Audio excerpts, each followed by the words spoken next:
আসসালামু আলাইকুম প্ৰিয় দৰ্শক শ্ৰোতা।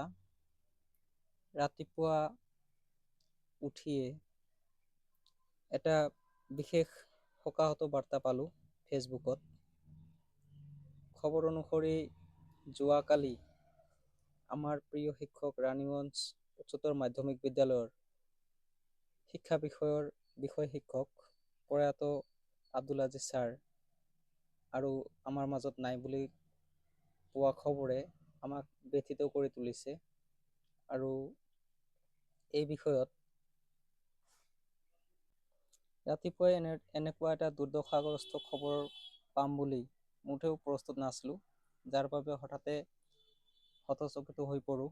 কাৰণ এইখন বিদ্যালয়ৰ সৈতে আমাৰ বহুতো স্মৃতি জড়িত হৈ আছে। তেখেত বিষয় শিক্ষক হিচাপে আমাক এডুকেশ্যন পঢ়াইছিলে। খুবেই অমায়িক স্বভাৱৰ শিক্ষক আছিল। তেখেত আছিল লাজুক, অত্যন্ত বিনয়ী আৰু অমায়িক। ধৰ্মৰ প্ৰতি আছিল তেওঁৰ অগাধ বিশ্বাস আৰু শ্ৰদ্ধা। তেখেতে আমাক এডুকেশ্যন খুব ধুনীয়াকৈ পঢ়াইছিল। ৰাতিপুৱা উঠিয়ে তেখেতৰ ফেচবুক পোষ্ট চাই সঁচাকৈ মৰ্মাহত হৈছোঁ। শ্বাহিৰুল ইছলামে লিখিছে ফেচবুকত শোকাবহ বাৰ্তা। কিছুমানে লিখিছে যোগী আয়ুব আলী আহমেদে লিখিছে, যোগী ধনজিৎ নাথে লিখিছে ছাৰৰ আত্মাৰ চিৰশান্তি কামনা কৰিলোঁ, হৰি ওম। এনেকৈ বহুতে পোষ্ট কৰিছে। বিদেহী আত্মাৰ সদ্গতি কামনা কৰাৰ লগতে শোকসন্তপ্ত পৰিয়ালবৰ্গলৈ গভীৰ সমবেদনা জ্ঞাপন কৰিছোঁ।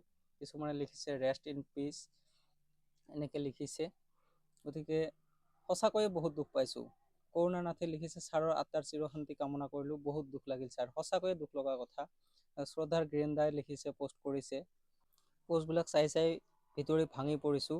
সদুশেষত শোকসন্তপ্ত পৰিয়ালবৰ্গলৈ অশ্ৰুসিক্ত গভীৰ শ্ৰদ্ধাঞ্জলি জ্ঞাপন কৰিছোঁ আৰু নেদেখাজনৰ ওচৰত তেখেতৰ জান্নাতুল ফিৰদৌছ নচিব কৰক তাৰে কামনা কৰিছোঁ। ধন্যবাদ।